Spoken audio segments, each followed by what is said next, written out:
All right, so we got rained out. Now the sun's back out and it's 100 degrees. So we're gonna go jump in the pool, me and Miss Eastern Shore Farmer. But I wanted to show you this corn. Now this was vetch corn. I'm just on the edge of it. It's really tall off the inroads.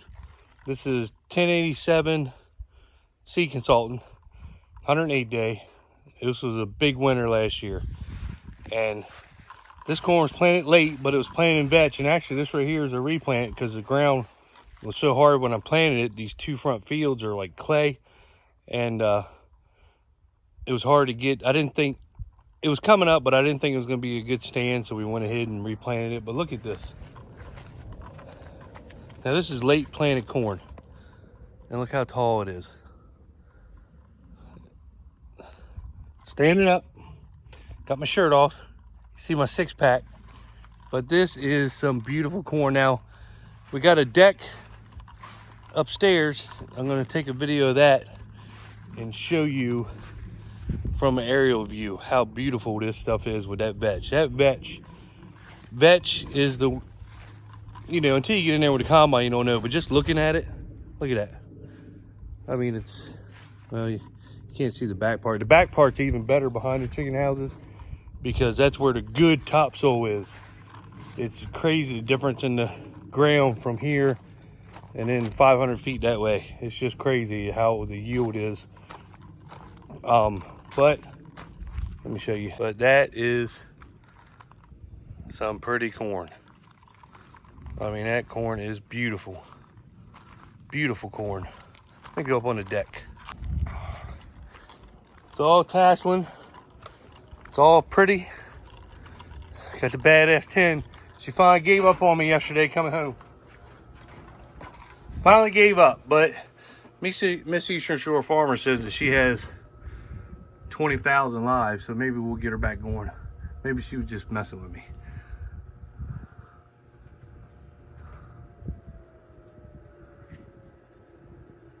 That is some pretty corn. I don't care, bring towels. Get ready to jump in this bad boy. Look at that corn.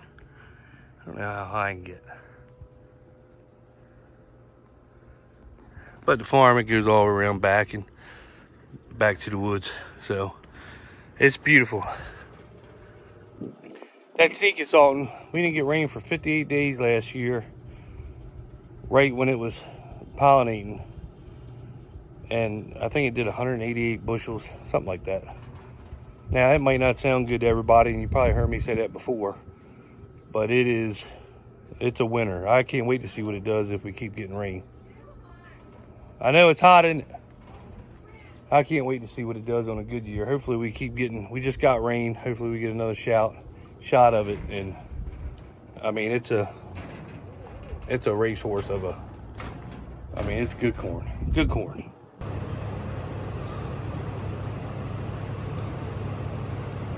Come on.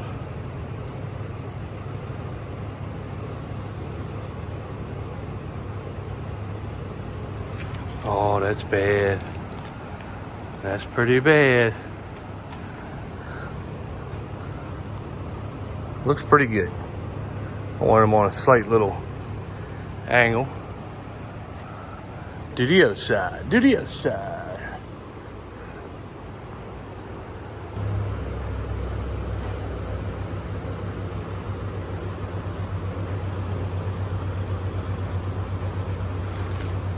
There we go. John Deere, baby. Good morning.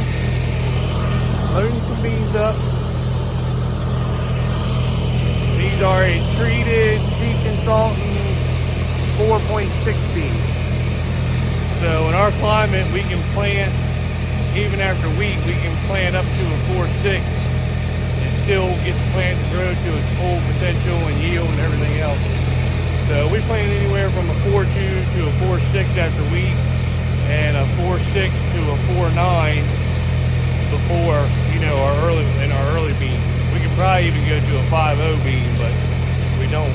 4.9 is the latest we plant. They are treated with a fungicide and insecticide. Got all kinds of treatment on them.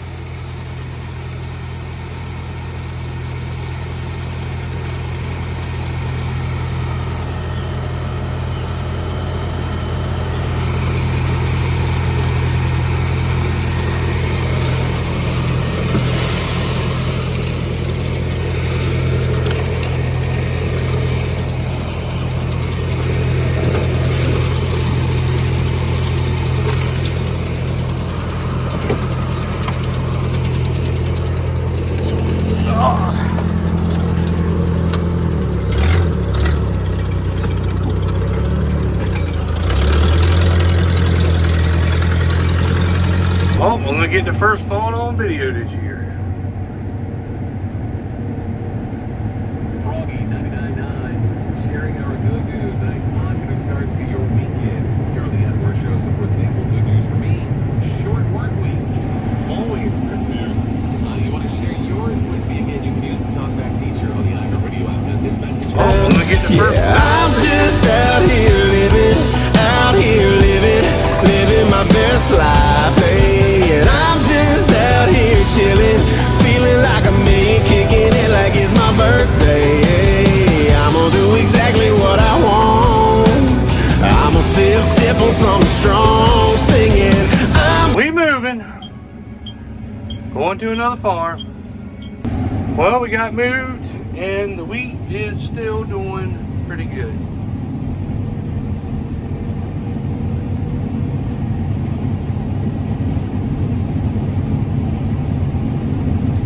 So everything's running right around 100 bushels.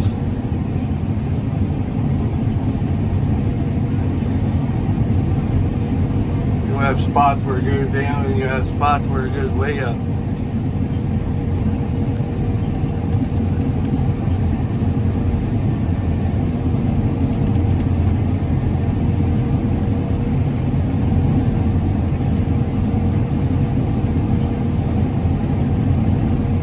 But it's doing good. It's dry too.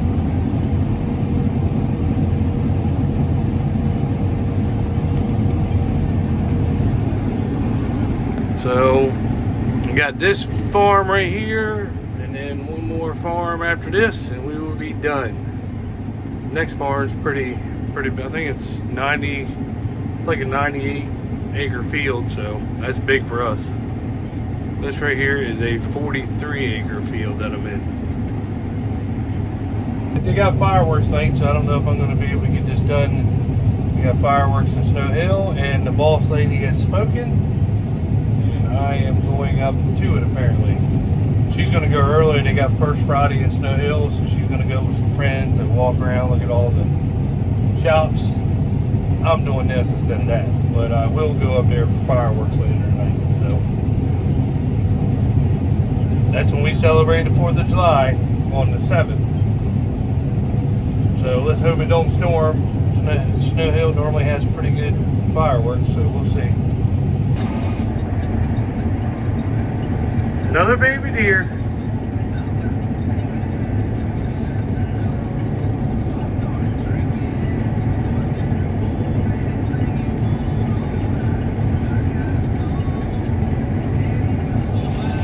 I don't know if you can see it, but we're going to get a storm. Our driver said it was pouring its butt off over Salisbury. I don't know if it's going to make it here or not. It's sunny here. Over there, it's storming its butt off. Hopefully we get it, because the corn certainly could use it. I'm pushing him. He doesn't want to get up. He's like, where do I go? I'll bump him back out of that side when he gets in there. But we still doing good. You got sand hill like this right here. You see it's thin laid down, but it's real thin wheat. And I don't know if you can tell it or not, how it drops down over here, then it comes up. Sand hill's really the only thing bad. Everything else looks pretty good, but it's still, you know, in the 60s. So, well, it dropped down there pretty bad. But that's the good and the bad. Told you I'd show you the good and the bad. 90-some% of it's been good, so say it in you.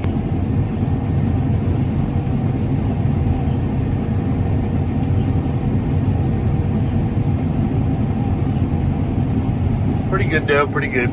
This last pass, and I got some short stuff over here. No, it's about half the length of these. So, but it's good wheat. Wow, we get this done. We got 90-some acres left, and that will be it. And none of that's blown down. You can see there's spots here that are blown down. All that 90-some acres, when we get there, I'll video it.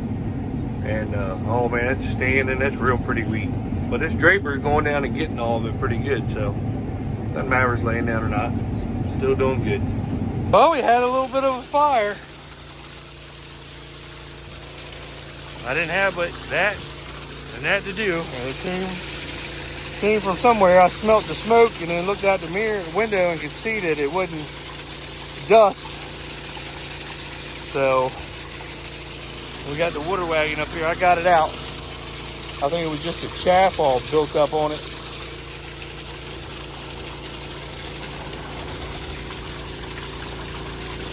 Couldn't video the fire. I was too worried about putting it out. Sorry, everybody.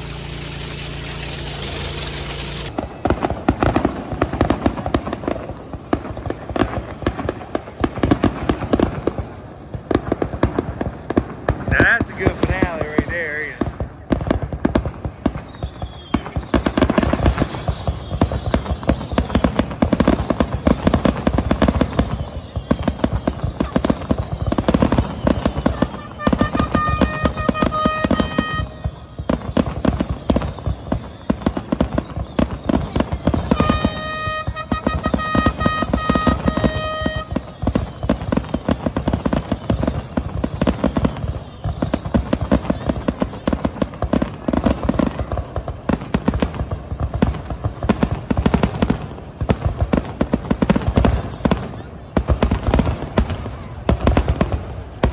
Yeah, that's a good one though, ain't it? Damn! Woo!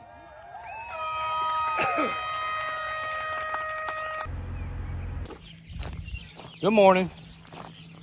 Well, we had could have been a major fire on the combine last night. Luckily, I saw it in time, smelt it in time, and jumped out, put it out. Didn't have to call the fire department. I was getting ready to, but our landlord and everything that was at the farm we were at, he came out with some water. I had some fire extinguishers, and luckily we got it out. And then my brother brought we keep that thing full of 1,000 gallons during harvest season, and he hurried up and hooked up to it, brought it over there. We put the hose up in the compartment and just let it flood the whole combine. So luckily we got it out, but I'll show you what the problem was. So when the straw chopper is up, of course we're baling. When it's up, it pretty much blocks this whole area. Now they do have a fan. The fan works good when you're cutting, but honestly it's a poor design from Deere. That fan should be up there. That way it keeps this whole area blown off. It'll keep this area blown off, but it builds up above it. But when you get the straw chopper up, even though it's coming out the back, you still get some that builds up in there. And I think with the heat and everything yesterday, I think it built up. We keep it blowed out, but with the heat and everything, I think it just caught. It was just too much for it. It's a horrible design from Deere. Horrible design. I mean, I just don't understand it sometimes. But you could see where the fire was there, but it was up. There's a gap there, and that's where the engine compartment is, and that's where it started at, and it trickled down. So I got out. I just got done with a round. I spun around, put the header down, started going back, and I smelled smoke, like fire. And I was like, man, that smells like it. So I looked out the right window, because that's the way the dust was blowing. I was like, that don't look like dust. And hurried up and stopped the combine, jumped out, came around. I didn't video any of it, because combine is more important than my damn videos. And seen the fire, put that out with the fire extinguisher. I jumped up. We have a water cannon right up in there. Jumped out, hit that, put that out. And then looked up in there, started pouring some of the straw away, looked up in there. I lowered this down, looked up in there, and I seen there was fire up in the engine compartment. So I ran up here and hurried up and put that out. And trust me, you don't know how out of shape you are until you hurry up and you're in need to get this done. I was a member of the fire company for years. I retired, but man, it's hats off to them boys, because it's a lot of work. So, and they do it in gear. So always thank you first responders. We didn't call them. I didn't think we needed to, but we got it out.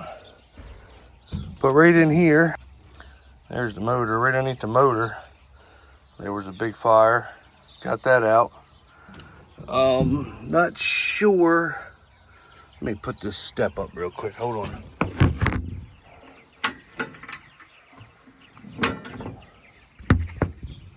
Not sure what it actually burned as far as hoses.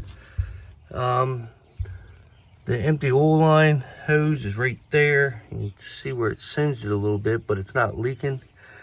Like I said, some straw was built up here. Got that out real quick. I don't think any of these, well, maybe that wire right there, or the rubber around it got a little singed. That right there got a little, you can't see it, it's too dark, but that wire got singed. Yeah, it is a mess. Now we're thinking that maybe this gearbox on the side of the motor here that controls all the hydraulic pumps and everything, maybe that got hot and caused it. But we don't know yet until, and this wire right here got singed down there, and that leads up here to the computers. So when we got back, we tried to turn, we got back, and when we put the chopper down, we wanted to turn it on and run the rest of the straw out of the chopper. Being we're up here at the farm, we could do it. We had water just in case it caught fire again, but nothing will work. A bunch of codes come up, so we're thinking all them wires right there are probably scorched and done. Not sure about the pump, but we're gonna wash her off, clean her up. They do got a couple 780s down Pocomoke that we just talked to the salesman this morning. They said we could probably rent or use one of them to finish up. We got a little bit less than 100 acres, maybe like 95 acres left of wheat to do. So if nothing else, we'll at least have a combine to hook up to our draper and finish up. So yeah, she'll be out of commission for a little while, and who knows how much it's gonna, cost, but we have insurance, so we will get up with them and see what's going on. So that's the update. Didn't show the fire because I was trying to get it out. It is what it is. When you're cutting wheat and it's 90-some degrees and humidity, I mean, man, I'm surprised we don't have more fires, or people have fires with these combines, because they take abuse. And just think about all the stuff that flows through them every second that they're running. I mean, it's crazy. So we'll see. Yeah, there's two big deers coming down to cut wheat. You got one. You got the header. Where's the other one at? There she is. There's the other big one. Come on. There she is. Oh, wait a minute. There's a green cart. I know, I can't get the damn thing to zoom in right.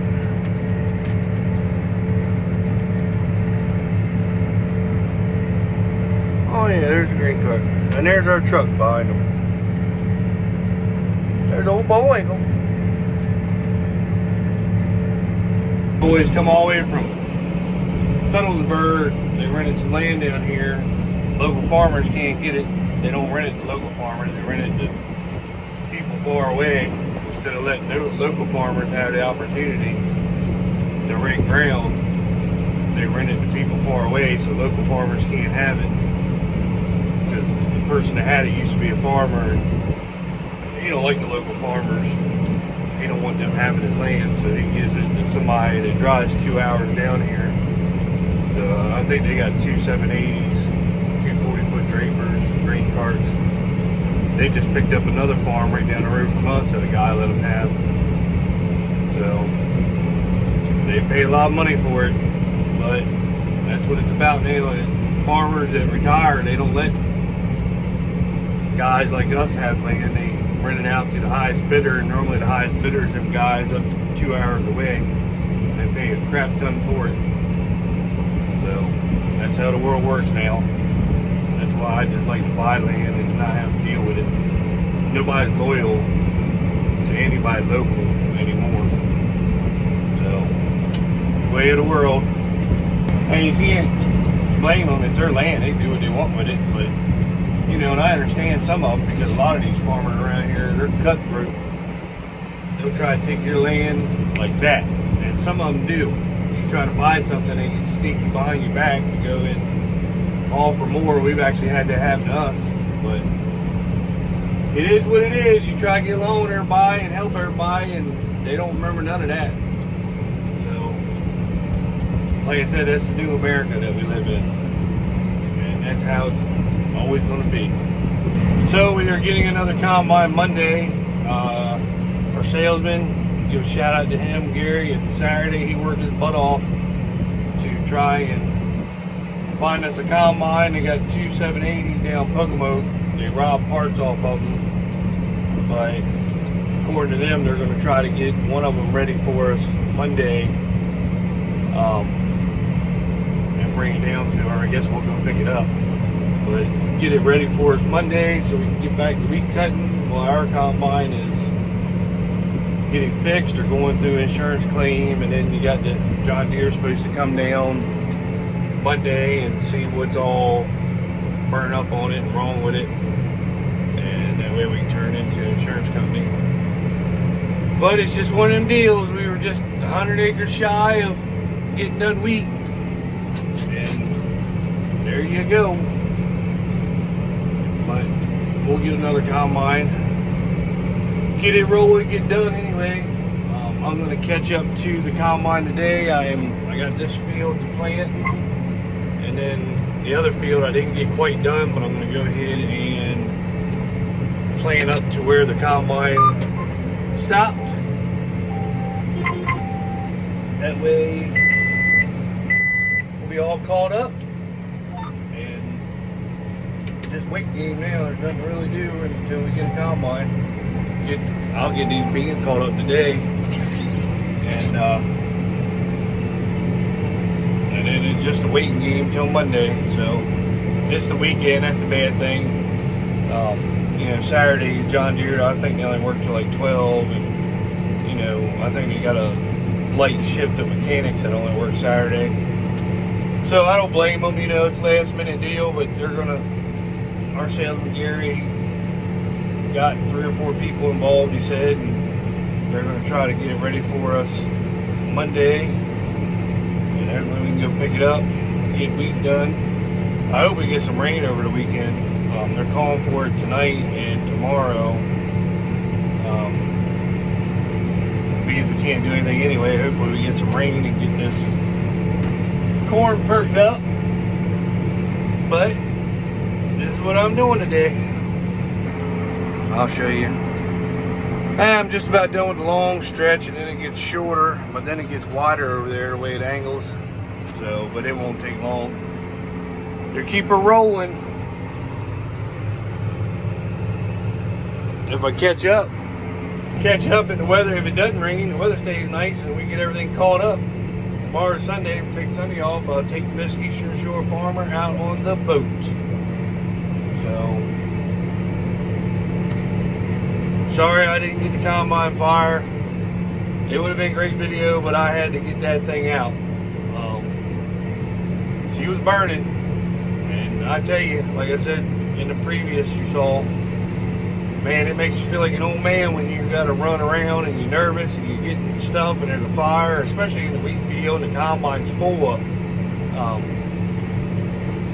straw. I mean, it takes a lot to get them things out, and thanks to everybody to help. Mr. Artis, my brother, got it all put out. It was a group effort, but we got her done. So it could have been a lot worse if I didn't catch it in time. So it's one of those things in farming, everything happens like that. So anyway, like, subscribe, share, thumbs up please. Apparently, like I said, it makes a big difference. Views, please watch the video, give me some views. I would really appreciate it. I know I'm not the millennial farmer or Larson's, but, or even Wesley, one millennial farmer, but I'm trying. I can only show you what I can show you. See.